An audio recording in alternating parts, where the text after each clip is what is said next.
अंजना जी थोड़ा सा सुनने का मादा रखिए, आप ज्ञान दे दीजिए, राष्ट्र के नाम संदेश। बिल्कुल, राष्ट्र के नाम। सबसे पहले तो व्हाट्सएप का फर्रा पढ़ के नहीं आना चाहिए। वो जो बब्बर शेर था वो तो मिमिया रहा है, वो तो म्याऊ म्याऊ कर रहा है, उसको तो दहाड़ना था, हमने नहीं दहाड़ा।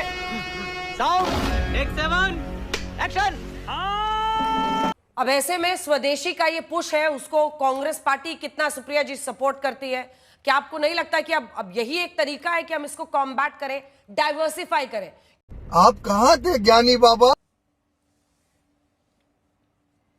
अंजना जी, आपको, आपके दर्शकों को और मेरे फेलो पैनलिस्ट को सबसे पहले तो मेरा नमस्कार। मैं तो टैरिफ पे बात करना चाहती थी, लेकिन क्योंकि आपने सवाल पूछा डायरेक्ट मुझसे कि कांग्रेस का क्या स्टैंड है, कांग्रेस का स्टैंड स्वदेशी पर मोदी जी से ज्यादा है। और ये मैं पूरे अपने मनोविज्ञान से बोल रही हूं। ये पिक्चर है मोदी जी की, जिससे कि जनता समझे कि मोदी जी जो स्वदेशी की बात कर रहे हैं वो कितना स्वदेशी का पालन करते हैं।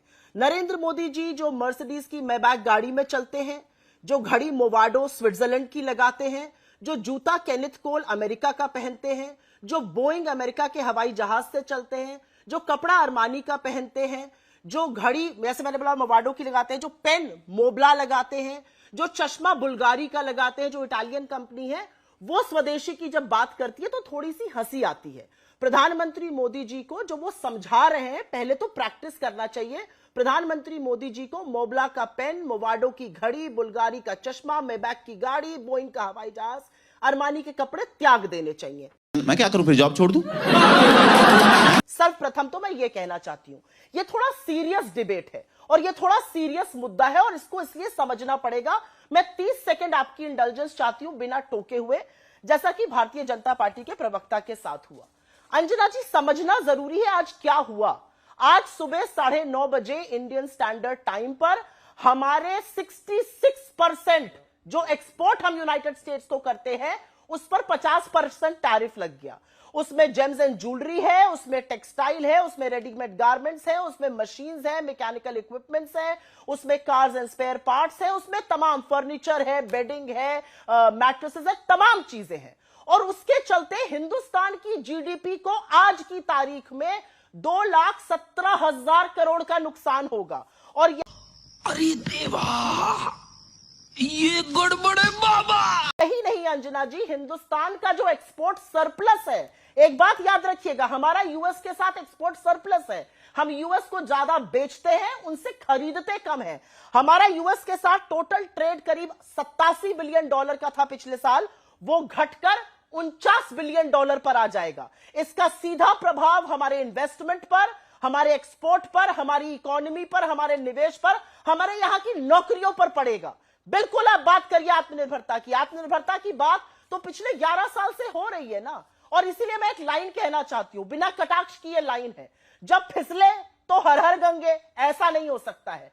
जब आप आज इकोनॉमिक ट्रबल आया है देश पर, आप स्वदेशी की बात करने लगी। आपने कितना स्वदेशी को पुश किया, आपने कितना आत्मनिर्भर भारत को पुश किया पिछले 11 सालों में। मैन्युफैक्चरिंग जिसका शेयर 15.3% था, वो 12.6% पर आ गया जीडीपी के। ये आपकी करनी है डेकेडल। असलियत यह है कि आपने पिछले 11 सालों में हिंदुस्तान की निर्भरता दुनिया पर बढ़ाई है। और यह मैं एक छोटे से आंकड़े के साथ बताना चाहती हूं। चीन की बात कर लेते हैं, क्योंकि चीन इसका सबसे बड़ा बेनिफिशियरी होगा। चीन पर हमारी जो निर्भरता थी वो करीब चीन से हम निर्यात करते थे करीब $50 बिलियन का। आज हम निर्यात कर रहे हैं $114 बिलियन का। 11% इंपोर्ट हमारा पहले चीन से होता था 2014 में, आज वो बढ़कर 17% हो गया है। हमारा ट्रेड डेफिसिट बढ़ के लगातार बढ़ता गया है। तो 11 साल में आत्मनिर्भरता कहां है? वो जो बब्बर शेर था वो तो मिमिया रहा है, वो तो म्याऊ म्याऊ कर रहा है, उसको तो दहाड़ना था, हमने नहीं दहाड़वा पाए। असलियत यह, हमें ग्लोबल वर्ल्ड में रहते हैं। और अंजना जी, एक बात कह के मैं अपनी बात खत्म करती हूं। अगर आज मोदी जी ने कम टैरिफ पर ट्रेड डील कर ली होती तो इसको master stroke of foreign policy और कॉमर्स मिनिस्ट्री बताया जाता, मोदी जी के कई गुणगान होते। आज जब वो नहीं कर पाए तो गोल पोस्ट चेंज करके स्वदेशी की बात हो रही है। बिल्कुल स्वदेशी की बात करिए, लेकिन पहला स्वदेशी काम आप शुरू करिए। आप जिस टेलीप्रॉम्प्टर से पढ़ते हैं वो भी मोदी जी जिस टेलीप्रॉम्प्टर से भाषण देते हैं वो भी विदेशी है। तो ये थोड़ा सा मुझे अतिशयोक्ति लगती है। और अंजना जी, एक चीज का मुझे आज दुख है, मुझे दुख इस बात का है कि जब आपने मोदी जी की बाइट को दिखाया जहां पर उन्होंने बोला मुझे फर्क नहीं पड़ता किसका पैसा हो, उस बाइट में उन्होंने आगे कहा रुपया पैसा काला हो या गोरा हो, 2012 में मैं काला धन वापस लाऊंगा, 2016 में नोटबंदी लगा के सारा काला धन वापस आने वाला था, 2025 में पैसा गोरा हो या काला हो मुझे फर्क ही नहीं पड़ रहा। वाह मोदी जी वाह। काले धन प्रदीप को भंडारी जी जब अब जवाब दुबई दीजिए। पार्टी बदल लिया साला। ये छोटा सा सुप्रिया जी जवाब, जिसके बाद मैं बाकी दोनों मेहमानों के पास जाऊंगी। सबसे पहले तो व्हाट्सएप का फर्रा पढ़ के नहीं आना चाहिए। 2014 में एक्सपोर्ट $465 बिलियन था, $40 बिलियन नहीं था। इकोनॉमी की थोड़ी समझ रखती हूं, इसलिए इकोनॉमी पर मुझसे बहस करने की बिना ज्ञान के और गलत आंकड़ों से कोशिश भी ना की जाए। अंजना जी, कितनी हंसी की बात है और कितनी बड़ी विडंबना है कि जिस दिन मोदी जी बात कर रहे हैं स्वदेशी की, उस दिन गवर्नमेंट ऑफ इंडिया ने गोल्डमैन सैक्स को अपॉइंट किया है 4 बैंकों में स्टेक सेल करने के लिए। UCO bank, Indian overseas bank और ऐसे 2 और बैंक हैं।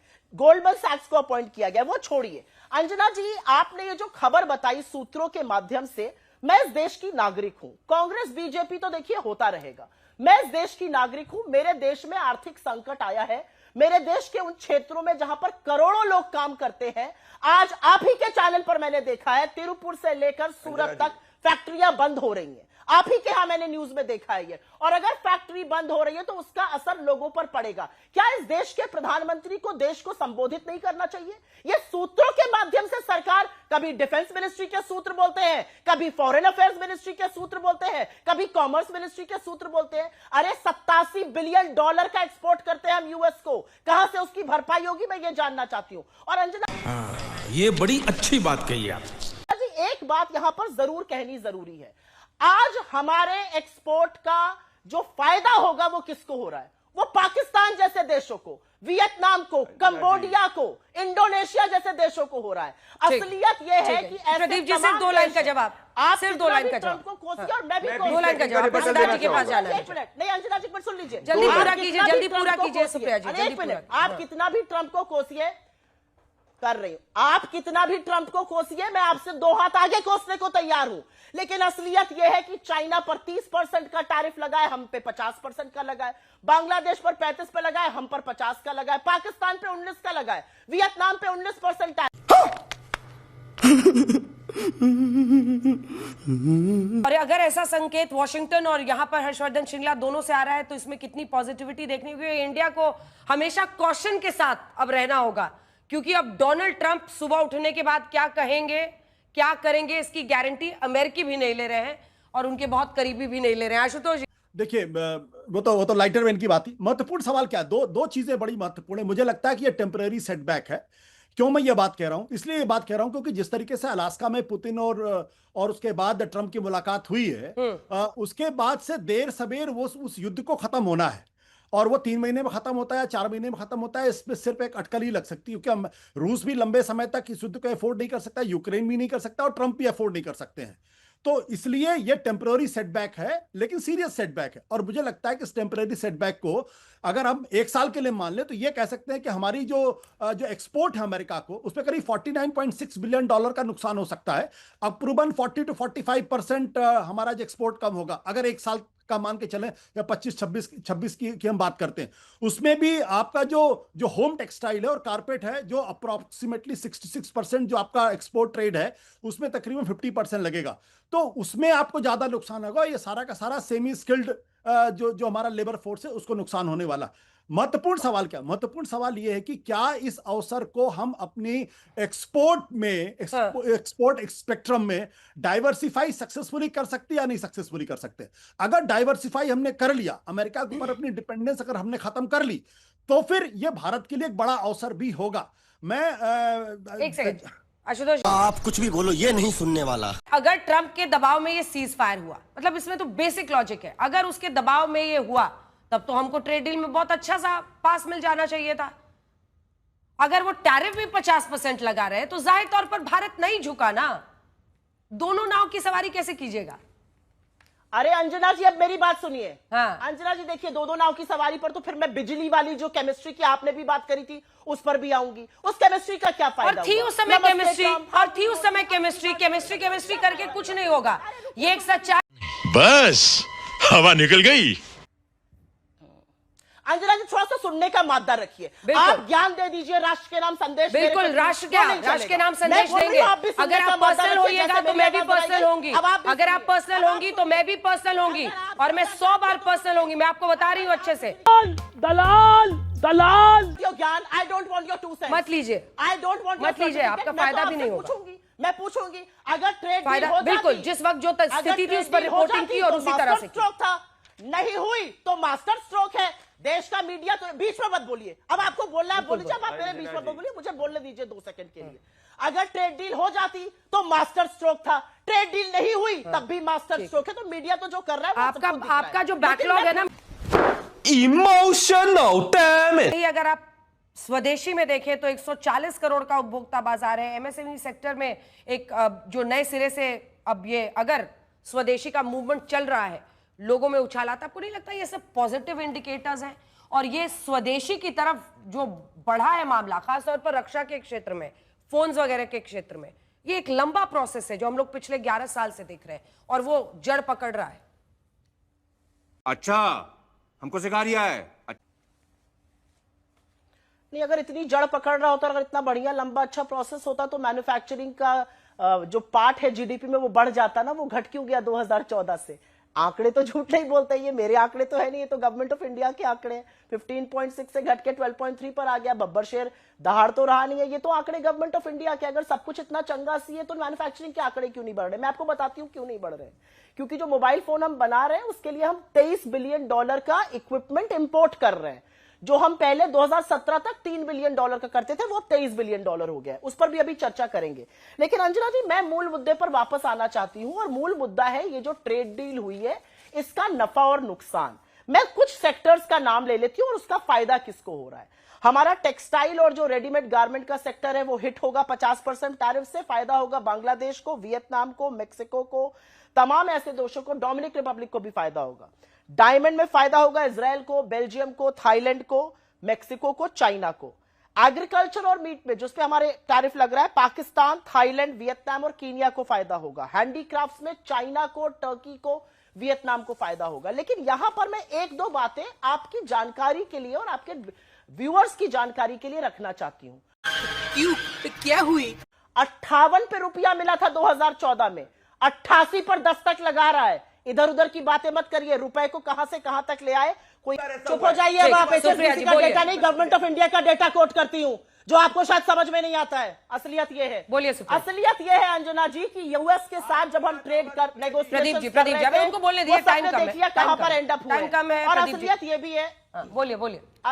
असलियत यह है कि हमारा इरोजन ऑफ रेप्यूटेशन हो रहा है। अगर हम अमेरिका के साथ एक ट्रेड डील नहीं कर पाए तो उसको मास्टर स्ट्रोक कहना, और कर लिया तो मास्टर स्ट्रोक, वो अलग बात है। लेकिन जब हम दूसरे देशों के पास जा रहे हैं तो उनको पता है कि हम अब पोजीशन ऑफ वीकनेस से आ रहे हैं। जी, बात पूरी कीजिए सुप्रिया जी। भागवत जी ये मोदी जी के लिए कह रहे हैं। मोवाडो की घड़ियां और बुल्गारी के चश्मे और मैबैक की गाड़ी और बोइंग का हवाई जहाज उड़ना छोड़ दो, ये उनके लिए कह रहे हैं। मोदी जी सुनना चाहे तो सुने ना। और मैं फिर से बोलूंगी, जब इस देश का प्रधानमंत्री एक मंच से खड़ा होकर कहता है पैसा काला हो या गोरा हो, मैं ये जानना चाहती हूं उसका क्या मतलब है। आप एक काली इकोनॉमी को क्यों यहां पर प्रोपोगेट कर रहे हैं? 2012 में आप काला धन लाने वाले थे, 2016 में आपने नोटबंदी करी, आज कह रहे रुपया काला हो या गोरा हो। ये किस तरह की बातें करते हैं आप लोग? प्रदीप भंडारी, आपकी जो प्रदीप जी, आपकी आवाज कम कर दिया है हमने, वो पूरा कर ले, फिर आ रहे हैं। स्टैंप के पीछे आपकी इकोनॉमी, बोलिए सुप्रिया जी, पूरा छोटे से स्टैंप के पीछे आपकी इकोनॉमी की नॉलेज में लिख सकती हूं। प्रदीप जी, मैं आपसे बहस नहीं करना चाहती हूं, मैं सिर्फ उस बात पर जानना चाहती हूं मेरे देश के 2.17 लाख करोड़ रुपए का नुकसान का जिम्मेदार कौन है। और अगर रसिया के तेल की वजह से हमें यह खामियाजा उठाना पड़ रहा है, उस तेल के, सस्ते तेल का फायदा सिर्फ 2 लाइन में जवाब प्रदीप, सिर्फ 2। इतना छोटा पहले कभी नहीं हुआ होगा।